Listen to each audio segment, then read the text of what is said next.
अस्सलाम दोस्तों, मैं हूं कमरान। आज की इस वीडियो में आपको सिखाऊंगा कि HP DL360G8 इसकी रेल किट कैसे रिमूव की जाती है। इस तरह से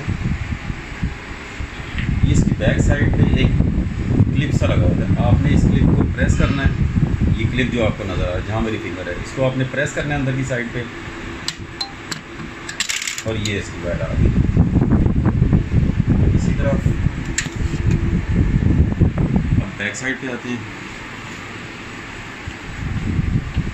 यहाँ से आपको नज़र आ रही होगी, अगर ये आपने प्रेस की और ये आ गई। इसी तरह इसको आपने प्रेस करके ये क्लिप है जी, जिसको आपने अंदर की तरफ यूँ करके प्रेस करना होता है। थोड़ा सा आपसे फोर्स लेगा, आपने यूँ प्रेस करना है और हल्का सा खींचना है आगे की तरफ। Thanks for watching this video. Allah Hafiz.